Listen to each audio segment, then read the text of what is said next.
नमस्ते दोस्तों, जोहार। मैं अभिषेक चक्रवर्ती आप सभी का फिर से अपने यूट्यूब चैनल पर स्वागत करता हूं। दोस्तों, आप सभी के डिमांड पर साइकोलॉजी का मोस्ट इंपॉर्टेंट क्वेश्चंस लेके आया हूं। दोस्तों 40 एमसीक्यू टाइप क्वेश्चंस है और इसको आप लोग करके जाइएगा क्योंकि ये क्वेश्चंस बार बार जैक की तरफ से रिपीट होते हैं और बहुत इंपॉर्टेंट क्वेश्चंस है। दोस्तों एक एक क्वेश्चन को हम लोग देखते चलते हैं और 40 क्वेश्चंस में से कितना आपका आंसर करेक्ट हो रहा है नीचे कमेंट करके बताइएगा।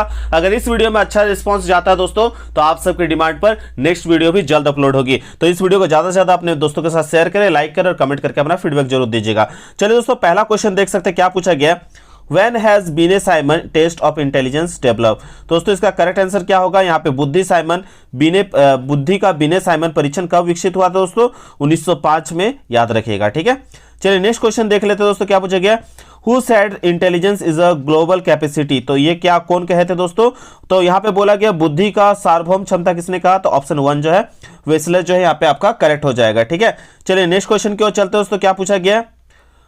विच साइकोलॉजिस्ट, ठीक है, gap the 3 factor theory of intelligence. तो 3 factor of theory of intelligence जो है किनके द्वारा दिया गया था दोस्तों? याद रखिएगा बुद्धि के त्रितत्वीय सिद्धांत जो है आपका स्टर्नबर्ग के द्वारा दिया गया था। यहाँ पे आप लोग याद रखिएगा। क्वेश्चन नंबर 4 देख सकते हो दोस्तों, मोस्ट इंपॉर्टेंट क्वेश्चन और बार बार आप लोग का ये रिपीट होता हुआ क्वेश्चन है और इस क्वेश्चन को अच्छे से समझ के जाइएगा क्योंकि आपका सब्जेक्टिव में भी पूछा जाएगा। ऑब्जेक्टिव सब्जेक्टिव दोनों में रहता है। ठीक है, तो इससे रिलेटेड आपका मैथ्स भी पूछा जाएगा दोस्तों, तो इसलिए आप लोग इसको अच्छे से करके जाइएगा, चाहे वो सब्जेक्टिव हो ऑब्जेक्टिव, दोनों में काम आएगा।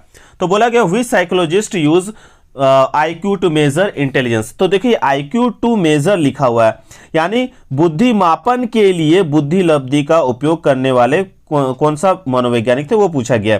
तो दोस्तों मापन लिखा हुआ, मेजर लिखा, तो यहाँ पे आपका विलियम स्टर्न करेक्ट हो जाएगा। ठीक है, ऑप्शन नंबर 3 जो होगा दोस्तों विलियम स्टर्न यहाँ पे बिल्कुल करेक्ट होगा। कुछ बातें हम लोग जान लेते हैं विलियम स्टर्न के बारे में। विलियम स्टर्न ने जो है बुद्धि के मापन के लिए बुद्धि लब्धि यानी IQ इंटेलिजेंट कोशेंट का जो है प्रयोग सबका सुझाव सबसे पहले दिया था। ठीक है, इसको जो है आप लोग एक एग्जाम्पल के तहत समझ सकते हैं। ये थ्योरी में आप लोग का सब्जेक्टिव में काम आएगा। एग्जाम्पल के दोस्तों सब्जेक्टिव में आप लोग को क्वेश्चन दिया जाएगा, यदि किसी बालक की मानसिक आयु यानी मेंटल एज 12 साल है और उसका वास्तविक आयु यानी जो रियल एज है उसका 10 वर्ष है, तो उसकी बुद्धि लब्धि की गणना करें, यानी IQ का आपको कैलकुलेट करना है। तो सबसे पहले IQ का फॉर्मूला याद रखिएगा। इंटेलिजेंट कोशेंट का क्या होता है? IQ बराबर होता है आपका मेंटल एज यानी मानसिक आयु बट्टे क्रोनोलॉजिकल एज यानी दोस्तों रियल आयु यानी वास्तविक आयु, और गुने में कितना दोस्तों? 100। गुना कितना? 100। तो मैंने क्या बोला दोस्तों, एग्जाम्पल के लिए मैंने क्या समझाया कि यदि किसी बालक की मानसिक आयु यानी उसका अभी जो है दोस्तों मानसिक आयु मेंटल एज कितने साल के बच्चों का जैसा है? 12 साल के बच्चों का जैसा। कितने साल के बच्चों का जैसा है? 12 साल के बच्चों का जैसा। ठीक है, यदि किसी बालक की मानसिक आयु 12 वर्ष और उसका वास्तविक आयु यानी क्रोनोलॉजिकल एज रियल एज कितना है दोस्तों? 10 वर्ष। एक्चुअल में उसका 10 साल हो रहा है, लेकिन इतना अच्छा उसका IQ लेवल बढ़ा हुआ है, लगभग वो 12 साल के बच्चों का जैसा उसका IQ लेवल है। ठीक है, तो रियल में एज है आपका 10 और मेंटल एज कितने बड़े बच्चों को जैसा है? 12 साल के बच्चों के जैसा उसका मेंटल एज डेवलप किया हुआ है। ठीक है, तो ये हो गया, इसको पुट कर दीजिएगा। यहाँ पे मल्टीप्लाई में 100, यहाँ पे 0 0 कट करेंगे। 12 अगर 10 से गुना होगा तो कितना निकल जाएगा? 120। कितना निकल जाएगा दोस्तों? 120। ठीक है, तो याद रखिएगा इस तरह से हम लोग IQ निकालते हैं। ठीक है दोस्तों, इसके बारे में और कुछ चीजें जान लीजिए। देखिए बुद्धि लब्धि IQ के आधार पर जो है व्यक्तित्व में विभिन्नता पाई जाती है। उदाहरण के लिए कक्षा में विद्यार्थियों की बुद्धि लब्धि मापी जाती है। याद रखिएगा बालकों की बुद्धि लब्धि जो है 90 से 110, कितना दोस्तों?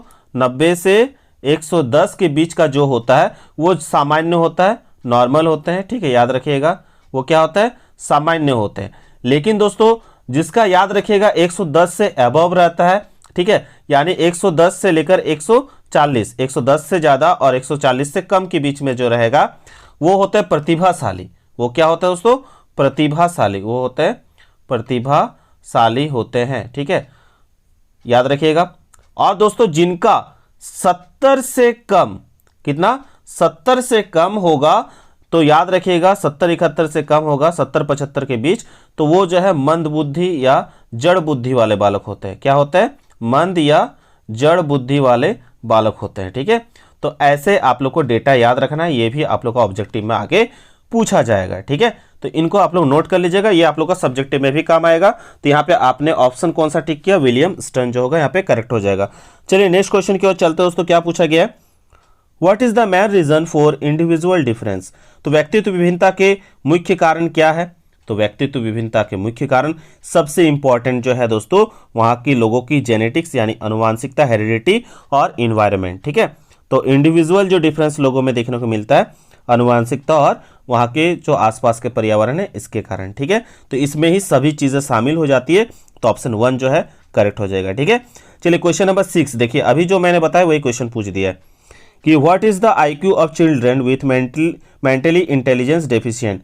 तो मैंने डेफिशिएंट के बारे में बताया, मंद बुद्धि के बारे में अभी जस्ट बताया कितना से कितना के बीच होता है। तो आप लोग फटाक से टिक लगा सकते हैं कि मंद या अल्प बुद्धि बालकों की आयु कितनी होती है। तो मैंने बताया 70 से कम। कैसी होती है दोस्तों, 70 से कम। अभी मैंने बात किया, पहले बात किया क्या, 90 से 110 वाला जो होता है नॉर्मल होता है, और 110 से 140 वाला जो होता है वो प्रतिभाशाली होता है। लेकिन 71 से कम वाला जो होता है दोस्तों वो मंद होता है। 71 से कम वाला जो होगा वो मंद होता है या जड़ बुद्धि वाला होता है। ठीक है, तो यहाँ मंद बुद्धि बोला गया है, इसको जड़ बुद्धि भी कहलाया जा सकता है। तो याद रखिएगा, फंसाने के लिए दिया जा सकता है, तो इसको आप लोग नोट कर लीजिएगा। ठीक है, तो चलिए आगे क्वेश्चंस को देखते हैं। तो यहाँ 70 से कम हो जाएगा। नेक्स्ट क्वेश्चन देख सकते हैं, पूछा गया Which of the following is a performance of intelligence test। ठीक है, तो क्वेश्चन नंबर जो 7 है दोस्तों इसका करेक्ट आंसर हो जाएगा, बिल्कुल आपने सही सोचा, जनरल इंटेलिजेंस टेस्ट के थ्रू से। ठीक है, तो पूछा गया निम्न में से क्रियात्मक बुद्धि परीक्षण परफॉर्मेंस इंटेलिजेंस टेस्ट कौन सा है। तो आपका सामान्य बुद्धि परीक्षण जो है करेक्ट हो जाएगा। चलिए नेक्स्ट क्वेश्चन को देखते हैं, how many types of intelligence are there. तो दोस्तों यहाँ पे देखिए बुद्धि के बहुत सारे जो आपका जो थिंकर्स है उन्होंने अलग अलग टाइप्स में डिवाइड किया है, लेकिन जो जनरली हम लोग जानते हैं बुद्धि के 3 प्रकार होते हैं।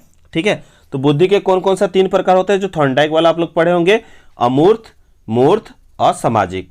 अमूर्त, मूर्त और सामाजिक। ठीक है, तो ये जो 3 प्रकार किसने दिया था आप लोग नीचे कमेंट करके बताइएगा कि अमूर्त, मूर्त और सामाजिक जो है बुद्धि के 3 प्रकार किसने बताया है। ठीक है, तो ये बुद्धि के 3 प्रकार अमूर्त, मूर्त और सामाजिक। ठीक है, याद रखिएगा। चलिए नेक्स्ट क्वेश्चन की ओर चलते हैं। क्वेश्चन ये पूछा गया, how many sub test are there in Alexander battery test. तो दोस्तों ये जो है आप लोग का करेक्ट आंसर इस पे क्या हो जाएगा, सब टेस्ट का बात किया है। तो यहाँ पे याद रखिएगा आपका इसमें जो है दोस्तों 5 जो होगा यहाँ पे आपका करेक्ट हो जाएगा। ठीक है, चलिए नेक्स्ट क्वेश्चन की ओर चलते हैं। अलेक्जेंडर बैटरी टेस्ट वाला आप लोग एक बार चेक कर लीजिएगा। क्वेश्चन नंबर 10 पे देख सकते हैं दोस्तों, at what age children have aptitude that all clearly visible. ठीक है, तो दोस्तों यहाँ पे आप लोग को पूछा गया किस आयु के बच्चे में अभिक्षमताएं स्पष्ट रूप से देखने लगती है। ठीक है, तो कौन से आयु में जो है आप लोग को उसके अंदर की अभिक्षमता देखने को मिल जाती है। तो दोस्तों यहाँ पे जो आपका क्वेश्चन नंबर 10 है इसका करेक्ट आंसर हो जाएगा 18 से, याद रखिएगा ये जो है 18 से 21 वर्ष वाला जो है इसमें आपको बच्चे की अभिक्षमता जो है देखने को मिल जाती है। ठीक है, स्पष्ट रूप से देखने को मिल जाती है कि वो किस तरफ जाएंगे।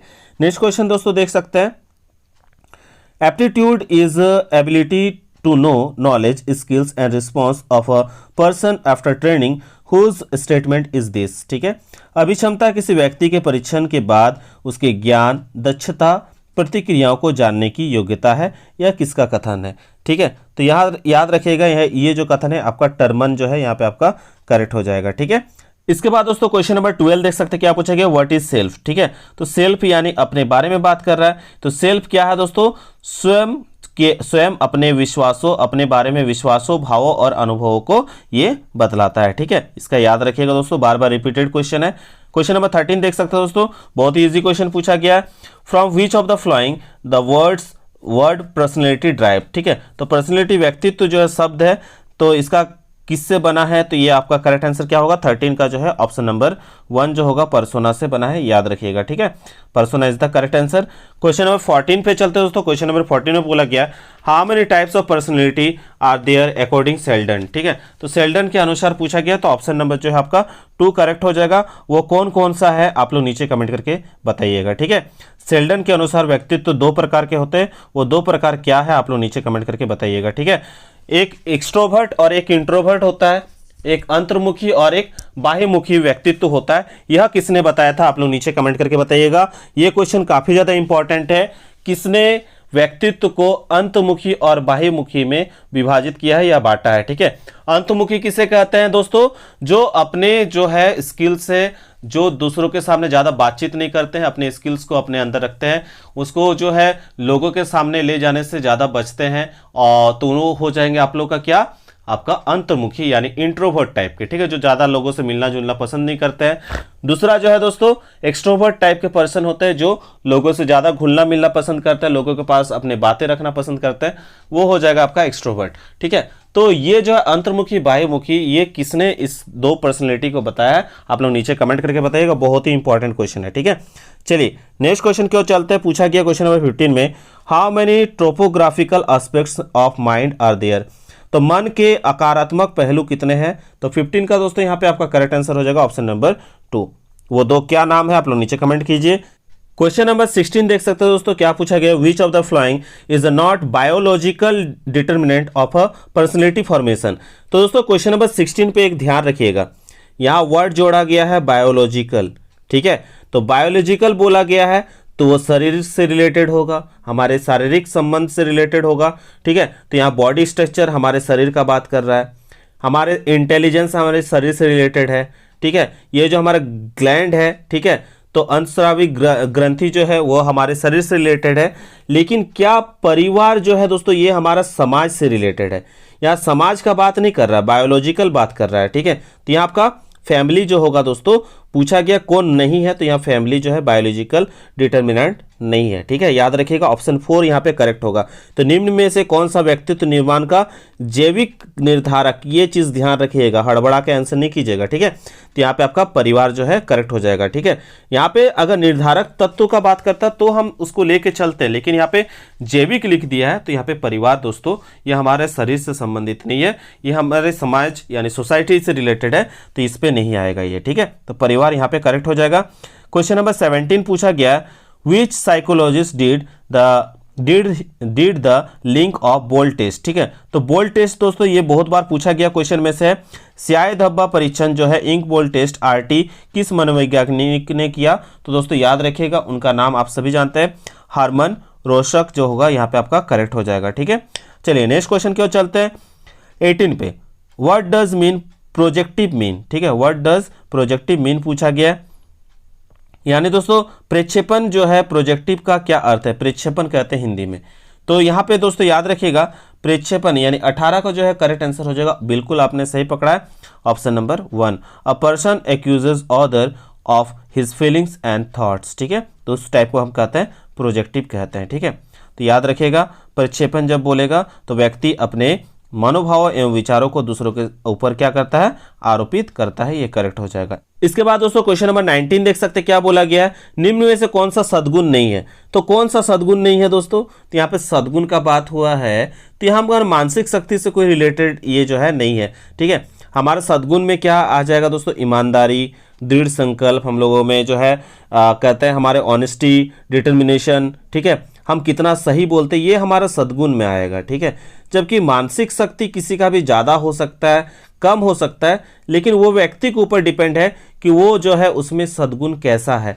वो अच्छा गुण वाला रहेगा तो वो अच्छे कामों पे अपने दिमाग को लगाएगा।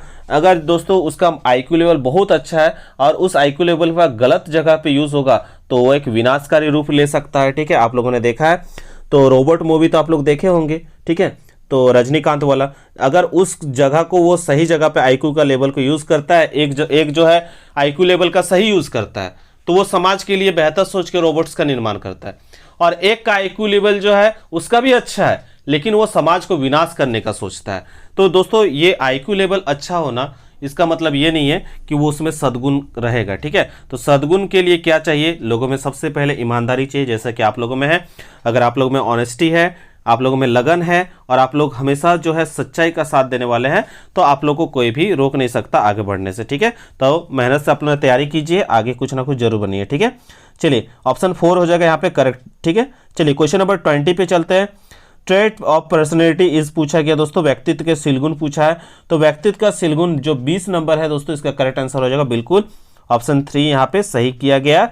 व्यवहार का विशिष्ट तरीका। ठीक है, क्वेश्चन नंबर 21 देख सकते हो दोस्तों क्या पूछा गया है। क्वेश्चन नंबर 21 में पूछा गया मनुष्य के स्वभाव के प्रति सकारात्मक एवं आशावादी दृष्टिकोण पर बल देता है। तो 21 का जो है दोस्तों यहाँ पे याद रखिएगा, ये जो स्टेटमेंट किसका है, मानवतावादी दृष्टिकोण का ह्यूमनिस्टिक अप्रोच है दोस्तों, याद रखिएगा। ठीक है, चलिए नेक्स्ट क्वेश्चन की ओर चलते हैं। What is the stress factor of noise and air pollution. तो एयर पोल्यूशन और जो है आपका नॉइज पोल्यूशन से दोनों क्या प्रॉब्लम होता है, लोगों को सोशल स्ट्रेस भी होता है और लोगों को इन्वायरमेंटल स्ट्रेस भी देखने को मिलता है। यानी ऑप्शन जो है बोथ 1 और 2 करेक्ट हो जाएगा। यानी शोर और वायु प्रदूषण से प्रतिबल के कौन से कारक है, समाज पर भी इसका प्रभाव पड़ता है और पर्यावरणीय प्रतिबल, दोनों ही यहाँ पे आपका करेक्ट हो जाएगा। ऑप्शन 3 जो है बिल्कुल करेक्ट है। क्वेश्चन नंबर 23 देख सकते हैं दोस्तों, इजी क्वेश्चन है। World environment day is celebrated, तो क्या होगा इसका 5 जून जो है करेक्ट आंसर हो जाएगा। ठीक है, चलिए नेक्स्ट क्वेश्चन की ओर चलते हैं। होम डज स्ट्रेस इन्फ्लुएंस, तो इन्फ्लुएंस किसे, स्ट्रेस जो है प्रतिबल किसे प्रभावित करता है, तो 24 का करेक्ट आंसर हो जाएगा व्यवहार। क्या हो जाएगा, व्यवहार जो है बिहेवियर, ये स्ट्रेस को प्रभावित करती है।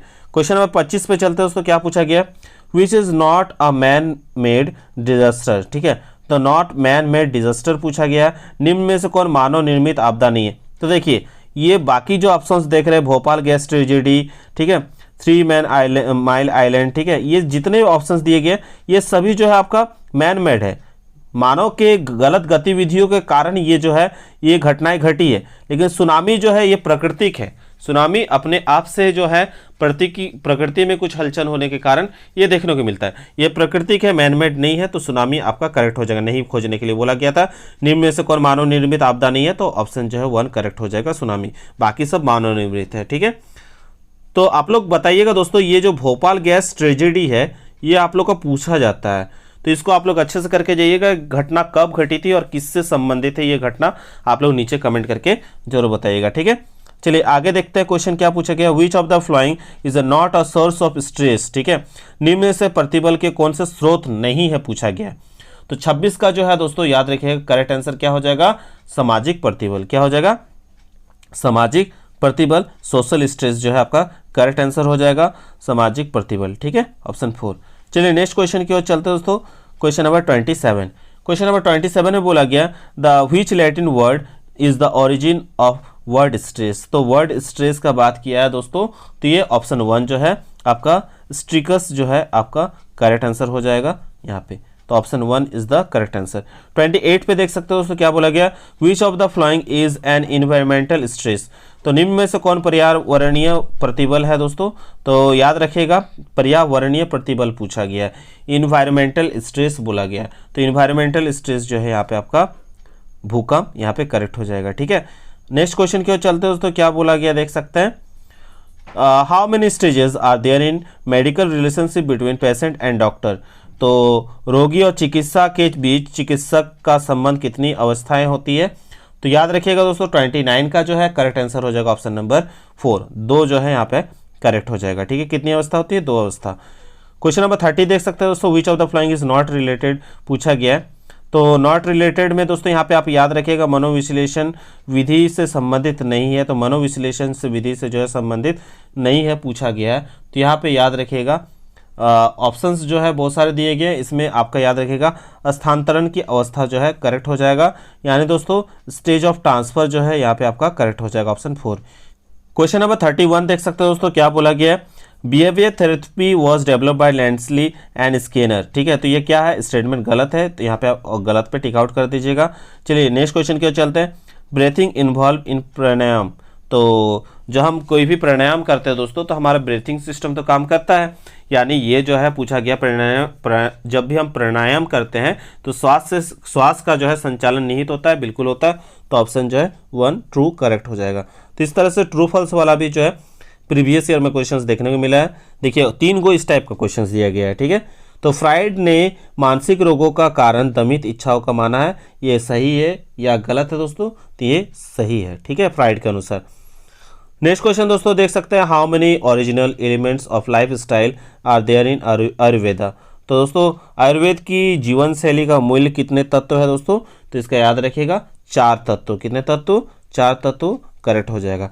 नेक्स्ट क्वेश्चन की ओर चलते हैं दोस्तों, आज का लास्ट है क्वेश्चन। यहाँ पे देख सकते हो बोला गया मीनिंग ऑफ जो है साइकोथेरेपी का बात किया गया। तो दोस्तों याद रखिएगा मनोचिकित्सा का अर्थ है, तो यहाँ पे आपका चाहे वो मानसिक रोग का उपचार करने का बात हो या शारीरिक रोगों का उपचार करने का, तो दोनों ही जो है इसमें मनोचिकित्सक के अंतर्गत आएगा। तो ऑप्शन 1 और 2 जो है दोनों ही करेक्ट है। ठीक है, तो दोस्तों इस तरह से हम लोगों ने सभी क्वेश्चंस को देख लिया। तो आशा करते हो दोस्तों आप लोगों ने जो है हर एक क्वेश्चंस का आंसर को मैच किया होगा। अच्छे से तैयारी करके जाइए और बताइए कि आपका 40 में से कितना करेक्ट आंसर हुआ है। ठीक है, अगर इस वीडियो में अच्छा रिस्पांस मिला दोस्तों तो आगे जो है आप लोग के डिमांड पर और भी वीडियोस बनाया जाएगा। ठीक है, तो इस वीडियो को please like share and comment करना ना भूले। तो आशा करता हूं दोस्तों आज का वीडियो आप सबको पसंद आएगा। पसंद आए तो बिल्कुल लाइक शेयर एंड कमेंट करना ना भूले। तब तक के लिए दोस्तों धन्यवाद। जय हिंद, वंदे मातरम।